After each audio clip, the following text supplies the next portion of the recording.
the House now their version of tax reform. Thanks for watching Overtime. I'm Harris. Here's Dana. This is a Fox News alert. President Trump moving to advance tax reform as Senator Al Franken refuses to resign over sexual misconduct allegations. Some of the big stories we're following as we wait for new reaction from the White House. Hello, everyone. I'm Dana Perino, and this is the Daily Briefing.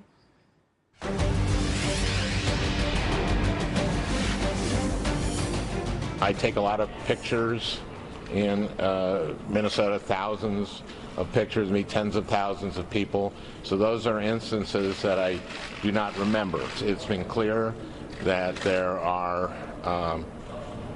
some women, and one is too many, who feel that I have done something disrespectful and that's hurt them, and for that I am tremendously sorry. Senator Franken offering an apology and expressing sorrow for his past behavior. Fox News team coverage, Doug McKelway at the White House. But first, Chief Congressional Correspondent Mike Emanuel on Capitol Hill. What more did Senator Franken say to reporters there on Capitol Hill just about an hour ago? Dana, good afternoon to you. Senator Franken continued his apology tour, promised to be accountable, and said he would work to regain the trust of his constituents. This has been a shock, and it's been extremely humbling. I am embarrassed. I feel ashamed. What I'm going to do is I'm going to start my job. I'm going to go back to work. A key Senate Republican says the Ethics Committee should do its work looking into the Franken matter. We'll see what the facts are. I don't know all the facts. I don't think all those are public yet. I do think all of this, as difficult as it is in some respects for our society, is really important, because I think it will end up changing people's attitudes and changing our culture.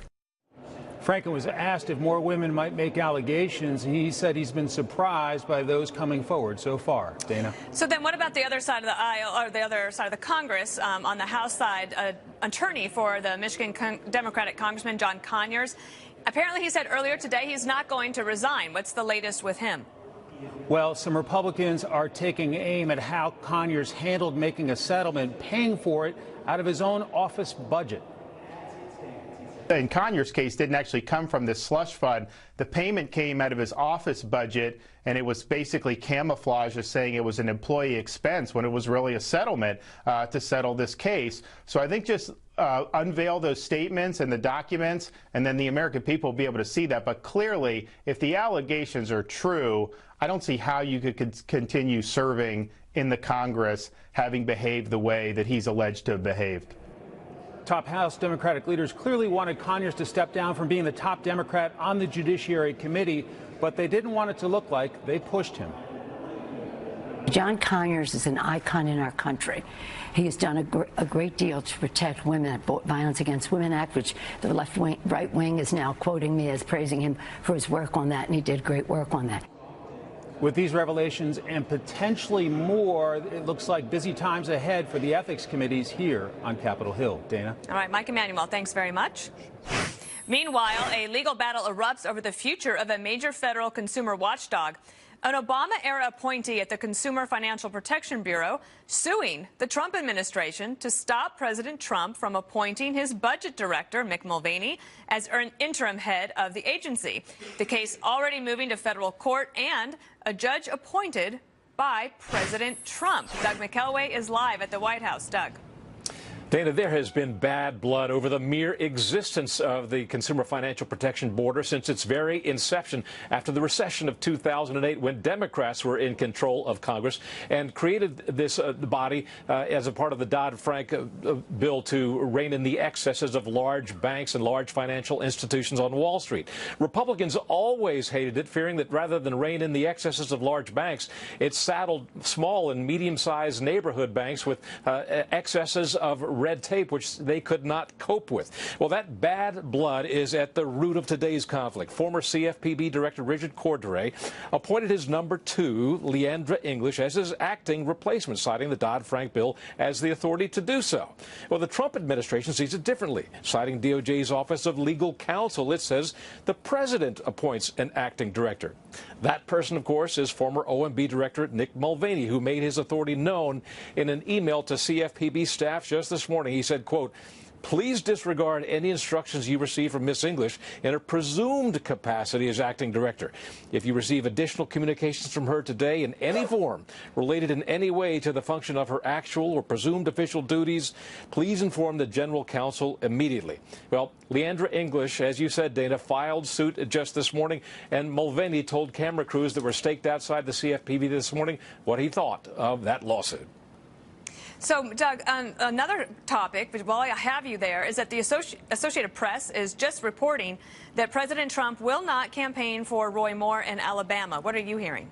Well, we have heard from the White House nothing on this front at this point. They have made no decision in any official capacity, to the best of our knowledge. The last we heard from the president on the Roy Moore event was last Tuesday when he said this.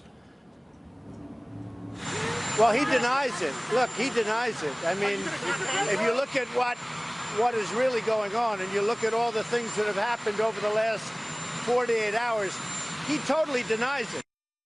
Well, this obviously presents a huge dilemma for the White House, no matter what decision. If they decide to go ahead and campaign for Roy Moore, it sends at least a tacit signal of acceptance of his alleged behavior. And if he chooses not to campaign for Roy Moore, it potentially opens the door to a Democratic candidate in the to win the Democratic seat, the seat, I should say, in Alabama, a deeply red state, which narrows the margin of majority for Senate Republicans to just 51. Unacceptable in both ways. All right. Anna, back to you. Doug McElway, appreciate it. So let's look at some of the big items on the Congress's to-do list. One major concern is passing a new spending bill by December 8th to avoid a government shutdown.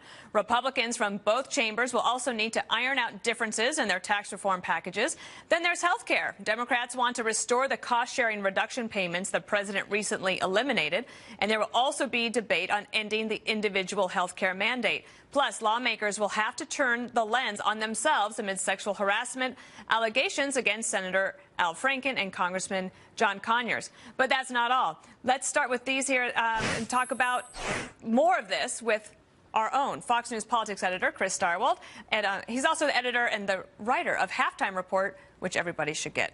For sure. Agree. Even though it doesn't come in a timely fashion for the show. Okay, Chris, I want to ask you, if I could just start with Al Franken for a second, because he says he's ashamed and he's embarrassed. He says he's sorry. Will that be enough for his critics? Nevertheless, he persisted. Poor Al Franken, my gosh. Wouldn't you just feel so terrible for him?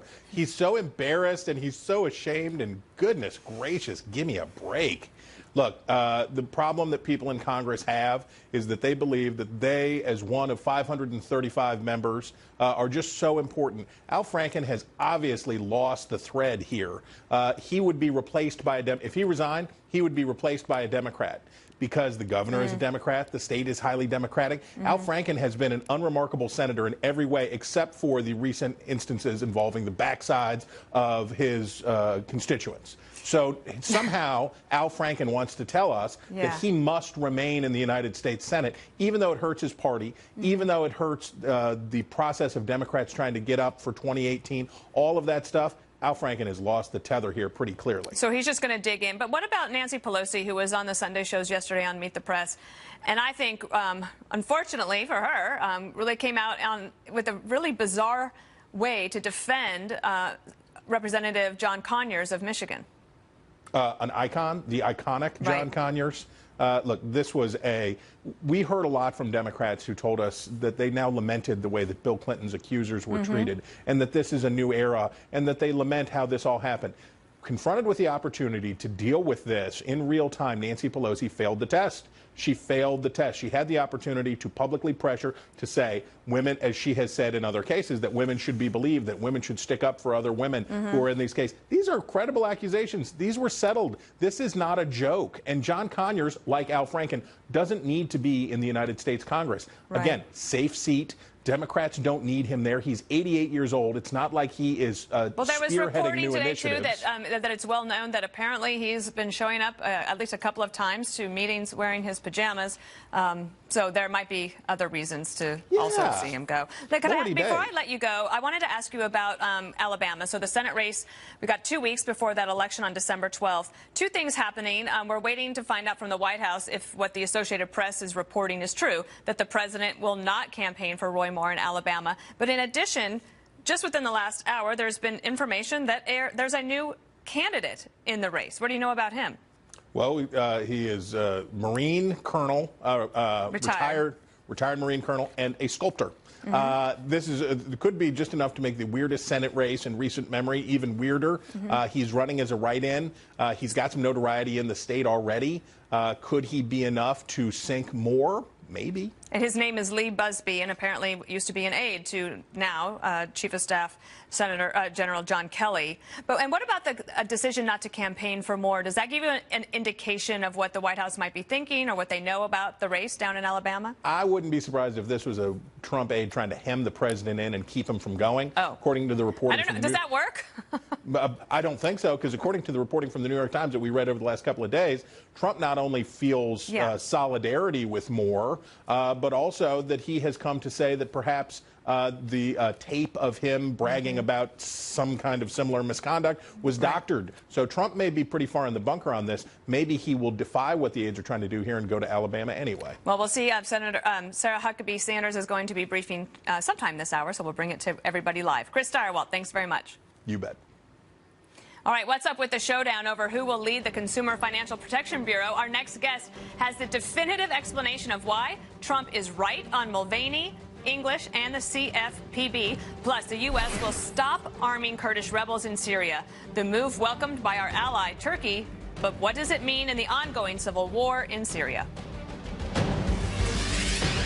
The ongoing saga over who will take over the Consumer Financial Protection Bureau. My next guest says this legal battle will likely be a long one. Quote, the dispute and the resulting litigation will cast further doubt over the legitimacy of an already troubled agency, a result that would run counter to Cordray's stated purpose in launching his little bureaucratic war, but would let him continue to protect his bureaucratic legacy for just a little while longer at a price of accountability to we, the people. Shannon Coffin is an attorney at Steptoe & Johnson. Shannon, take me back to 2010. What was the intent of the CFPB, and where did everything go wrong? Oh, boy, that's a big question. So, well, look, the desire was to consolidate some other governmental agencies' power into one bureau that would have regulatory control over consumer financial products. And the problem is, though, the power here is so concentrated in one person, unlike other agencies that are accountable directly to the president, or some agencies that are made up of, like commissions that are made up of multiple members. You've got one guy, this Richard Cordray, who just resigned on Friday, who has all the power. And a court that has looked at that said that's too much power. They have to be, in order to be accountable in our constitutional system, he has to answer to the president. And that's the constitutional background about this agency. And doesn't it also get its money to run not from the Congress, but from profits from the Federal Reserve? That's right. So it's not so the Federal Reserve pays the freight on the CFPB. Congress doesn't appropriate funds directly like it does for every other agency. So you don't even have real accountability to Congress. So there are just no checks and balances on this system. And this latest dispute is really just another sign of that. So President Trump has said, okay, my guy, Mick Mulvaney, who's already been Senate confirmed, I'm going to put him over there as the head. Cordray, before he leaves, is like, oh, no, you don't. I'm going to slot in this one because the rules from Cordray's perspective say that he can do that. But do you think the law is actually on President Trump's side? Yeah, no, I think it is. And the Cordray resigns on Friday. He fills a job that's been left vacant for over 2 years, and then claims that person can act until President Trump actually gets a permanent replacement confirmed. This is like a modern War of the Roses. Two different directors are acting as if they have power, and it's a question of how do you construe two different statutory authorities, and the Department of Justice has consistently taken the position that they don't conflict, that the president gets to choose who gets to run the agency, and even this weekend, the CFPB's own general counsel, so Deandra English's own general counsel, said that she agrees with Trump. So let me ask you, though, about Senator Schumer, because he said, quote, the CFPB should be led by someone who is committed to working around the clock on behalf of consumers, not by a part-time director who clearly disdains the agency. And what he was looking at was this from from Mick Mulvaney, then Congressman. Listen. The place is just, it's a wonderful example of how a bureaucracy will function if it has no accountability to anybody. It turns up being a joke, and that's what the CFPB really has been, in a sick, sad kind of way. There's very little that your elected members of government can do to help you, to protect you against, say, overreach or abuse by that institution. So there we have that. How do you see this getting resolved? Well, there's been a lawsuit filed. It's going to, like everything these days, get resolved in court. Yeah. And the position that President Trump has taken, that, as I say, is concurred in by the Department of Justice and CFPB's own counsel, is a reasonable position. All right, Shannon Coffin, I encourage everybody to read your piece posted at National Review. Thanks so much. We're awaiting the White House press briefing, where we expect questions on this fight over the CFPB and the latest sexual misconduct allegations on Capitol Hill. Plus, how the stock market is reacting to Cyber Monday and the prospects for tax reform.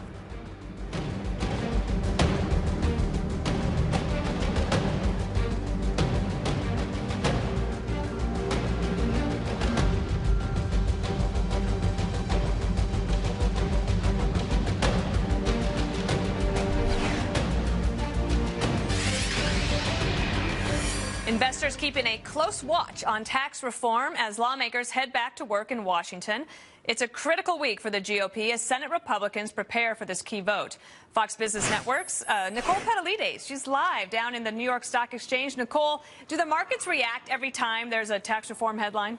I mean, for the most part, yes, because, for example, today we have the news that Senator Rand Paul is likely to be a yes vote for this one, and traders have been talking about it, feeling that optimism. So the market can be headline driven. And the big picture is that they're betting on tax reform. They've been betting on it since last November, since Trump was voted in, basically. We've seen the markets go from 18,000 now to 23.5. We're hitting a new record today. In fact, Dana, the Dow, the Nasdaq, and the S&P are all at records today. I will tell you that Goldman Sachs has been putting out a bullish note. Late last week, they put this out and talked about rational exuberance and basically said if it passes, and they really are bullish on this one, investing in industrials and financials, they're saying that the markets can move higher through 2018, 2019, putting a target at the end of 2018 of 2850. That's a roughly 10% gain from these levels. Most people expect a pullback, and Goldman Sachs the same. So where you might see a down arrow of about 5% through the end of next year if you don't get the tax overhaul. But the big picture is people are betting on it, and you've seen the optimism of we had one record after another, and the Dow's up about 20% this year. And there's a lot of other factors: the economy, fundamentals, earnings, consumer confidence, but certainly on tax reform as well. Dana. Well, let me talk about one of my favorite topics, which is shopping. Tell me about the retailers. I've heard they're well positioned for the holidays, and today, of course, is Cyber Monday. So how's it going? You are right on point with that, because that is exactly what we're hearing. Cyber Monday, the estimates are $6.6 billion for today alone, and that, in fact, is a record. We saw a record on Black Friday. That came in at $5 billion, higher than the last year number of $3.3 billion. You're seeing the retailers overall really doing great this month. We're seeing names like Foot Locker, Abercrombie at more than 20%, Walmart, Gap 10, 15%, Amazon up 8% this month, certainly outpacing the major market averages. The S&P's up about 1%. And Amazon at a new high. I know a lot of people have that one in their portfolio. And just to give you some other details, how much are you spending? Well, that's likely to go up more than about 3.5% to $967. And e-commerce is going to be close to 16% of our spending. So much of that will be on our mobile phones as well. So it looks like they're going to shop till they drop, Dana. They're getting ready for the holidays. We're counting down. Yeah, well, it's exciting times. Of course, we're counting down to the holidays has begun. Nicole, thanks so much. Thanks. Meanwhile, guns making the list of this year's hottest selling items on Black Friday. The FBI says it got more than 203,000 requests for gun background checks the day after Thanksgiving. That's a new single-day record and up 10% from last year. The number of guns sold could actually be even higher since buyers have to undergo one check before buying one or more firearms. So what is on the president's long to-do list for the end of the year? Our political panel will discuss their busy agenda. Plus, President Trump says the U.S. will no longer arm Kurdish firefighters in Syria. General Jack Keane explains how this could tip the balance of power in the Middle East.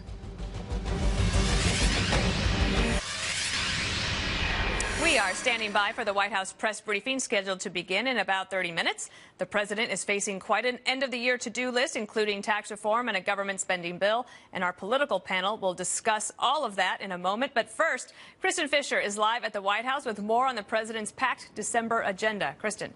Boy, it is a packed December, Dana. You know, first and foremost, the very first deadline, and this is a fixed deadline, is for that spending bill to keep the government open and avoid a shutdown. That deadline is December 8th. So that's hard and fixed, not going anywhere. But at the same time, Republicans need to pass tax reform. This is truly a make or break moment for them. President Trump has promised these massive tax cuts by Christmas.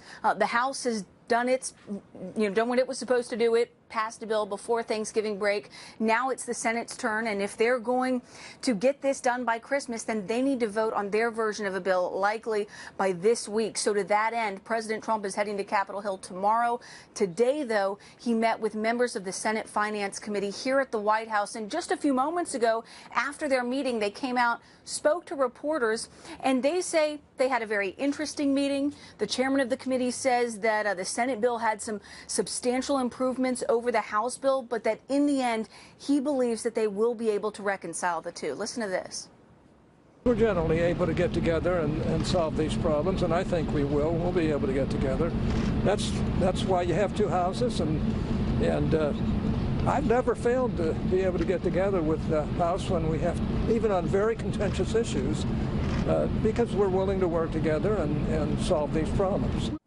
And when asked if he thought that they'd be able to get this done by Christmas, Senator Hatch said, "I sure hope so." Now, complicating matters is the race for the Alabama Senate seat. And, you know, last week, President Trump left open the possibility that he might campaign for Roy Moore. And he said last week that Moore totally denies the allegations. Well, the Associated Press reported today that President Trump has decided not to campaign for Roy Moore. But our sources at the White House say that simply there's nothing on President Trump's schedule at that time. So this could always change. I would expect there's going to be several questions about this in the briefing today. And there's also going to be questions about the power struggle taking place at the CFPB, the Consumer Financial Protection Bureau. You've got White House Budget Director Mick Mulvaney named acting director of the CFPB by President Trump.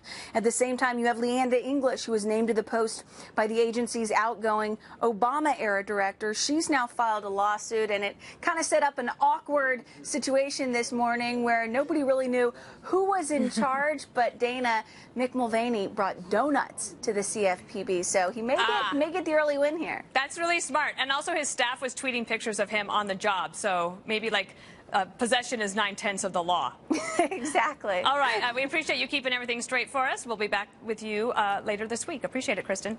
Thanks, Dana. Okay, for more on this, let's bring in our political panel. Liz Smith is the former deputy campaign manager for Martin O'Malley's 2016 White House campaign, and Alexandra Smith is the executive director of America Rising. Not related. Not that I know of. Here together on the panel. Could we just start with Al Franken?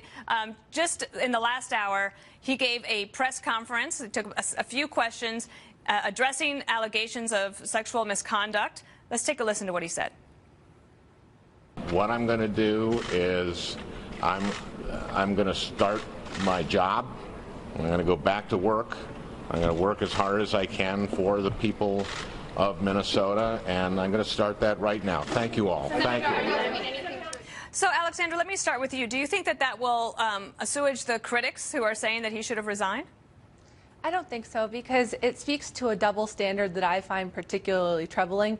You know, at America Rising, we do opposition research, and this is exactly the kind of thing that we would put before voters before an election for them to evaluate. We do opposition research partly so that voters don't have buyer's remorse at the end of the day. So why should an elected official, someone who is a guardian of the public trust, get any kind of special treatment, get, an ethics hearing, get special, training, counseling, something, just because they're in elected office? In my opinion, they're not just any kind of employer. They should be held to a higher standard, and this is what really troubles me about this entire incident. Well, and apparently, Liz, there is not necessarily more to come about Al Franken, but Jake Sherman, who was on Harris Faulkner's show on Outnumbered Overtime, said he knows that he himself and reporters all across Capitol Hill are chasing down leads because they believe there are more stories to come, perhaps from both sides of the aisle. What are you hearing from your friends or sources on Capitol Hill about how they feel about this as staffers? Well, look, I think that there is a lot of frustration that, as Democrats are going out there and rightly criticizing people like Roy Moore, who allegedly, preyed on young women, on 14-year-old girls, that on the other hand, we're standing by and turning a blind eye to people like John Conyers and Al Franken.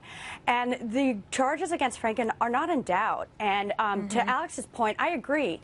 Our elected officials should be held to a higher standard. Al Franken should be held to a higher standard. And we can't claim to have any moral high ground against Republicans as long as we stand by and let these guys sit in these seats. Democrats in Congress should show more leadership and call on these guys to step down. Look, I know it's not easy. I know sometimes it's tough to shake up the party that way, but it's important that we lead by example on this and show that our own representatives are not above the law or subject to some different set of rules. It's a strong and principled stand. We appreciate you telling us that. Let me just ask you about tax reform, because we got word today that Senator Rand Paul of Kentucky, he says that the bill isn't perfect. He's not getting everything that he wanted, but that he will be a yes. Is that a big moment for the Republicans, Alexandra? I think so, because if you'll remember, we know that Senator Rand Paul had a little bit more difficulty getting to the finish line on health care. So the fact that he's not only moving towards a yes, but came out with such a strong public statement, I think is really encouraging. I mean, look, I think that both senators and members of the House realize that this is an existential imperative for the party. We need to pass tax reform in order to be viable in the midterm elections and in order to fulfill the agenda promises that President Donald Trump made. So I think that, whether you look at Senator Rand Paul or you look at Senator Daines trying to help Senator Johnson get across the finish line, there's a lot going on that I think is very positive. All the sort of the deal making is happening. Liz, what do you think that the Democrats are thinking this week as they look towards the Republicans? Republicans saying that they've got momentum to actually get this done. Well, look, I think the Democrats are thinking that, one, that this policy would be bad for the country, but two, that Republicans are handing us a little bit of a political gift. Alex just said something about, Donald Trump delivering on his campaign promises. But the campaign Donald Trump that I remember was someone who went out there, railed against Wall Street, spoke out about the forgotten men and women of America. And the people who would be left behind by this tax reform bill are people who make under $100,000 a year. It is exactly the forgotten men and women that he championed. So look, this is him being at odds with what he promised on the campaign trail. And look, when you have headlines saying that the poorest Americans are going to suffer the most under this bill, that is a political problem for Republicans. This is where the messaging war is going to get very interesting, because people have points on both sides, and we appreciate you being here. Liz and Alexandra, both Smith, thank you so much. Good to see you, Dana. Hundreds dead after an ISIS attack. How Egyptian officials are planning to respond after the worst modern terror attack in the country's history.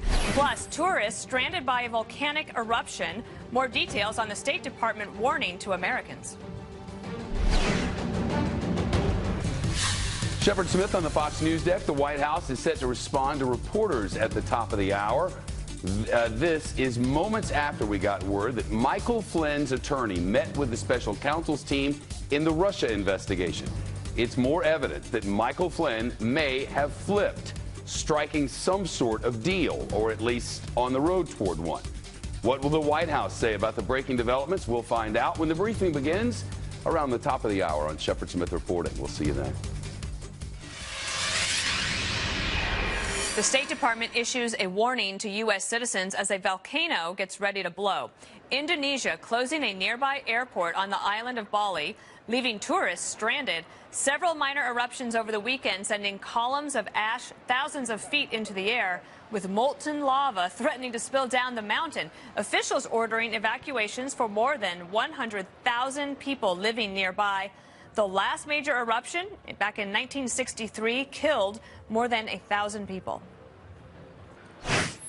Fox News alert as the Pentagon is briefing right now. The Navy saying it's identified the 3 sailors killed in last week's plane crash near Japan, the latest in a string of deadly military aviation incidents this year. Jennifer Griffin is live at the Pentagon with more. Jennifer. Dana, over the weekend, the Navy identified the pilot and 2 American sailors lost at sea when their plane crashed hundreds of miles off the coast of Japan while flying toward the USS Ronald Reagan. Lieutenant Stephen Combs from Florida graduated from the University of Colorado in 2011. Navy Airman Matthew Shialastri from Louisiana had been in the Navy just 3 years. Navy Airman apprentice Brian Grasso graduated from high school in Florida last spring. The number of U.S. troops killed in plane crashes has spiked at an alarming rate. The number killed in non-combat plane crashes this year alone has more than doubled by 130% compared to this time last year. The number of non-combat jet and helicopter crashes this year are up 38%. The C-2 cargo plane has been in service since the late 1960s. Right now, only 9 out of the Navy's 33 can fly. The investigation into the latest crash is focusing on the possibility of an extremely rare dual-engine failure. It's the deadliest crash for the U.S. military since an Army Black Hawk helicopter crashed off the coast of Hawaii in August, killing all 5 soldiers aboard. A week ago, an Air Force training jet with parts from the 1960s crashed in Texas, killing 1 pilot and injuring another. A mechanical failure is suspected. Over the summer, a Marine Corps transport plane crashed in the Mississippi Delta, killing all 16 on board. Less than a month later, a Marine V-22 Osprey crashed off Australia, killing 3 Marines, the same type of plane scheduled to replace the Navy's C-2 Greyhound in the next few years. Congress, Dana, has called for a $26 billion increase in defense spending to rebuild the military to fix these airplanes, but it may take some time to get these planes back to flying order. Back to you. Okay. Now, thank you, Jennifer. Appreciate it. So Egyptian officials are vowing retaliation after an ISIS attack kills hundreds at a mosque during Friday prayers. General Jack Keane is a retired 4-star general, former vice chief of staff of the U.S. Army and chairman of the Institute for the Study of War, and a Fox News military analyst and a favorite of mine and on this show. Are the Egyptians well positioned to actually retaliate against these terrorists? Well, there's no doubt, Dana, that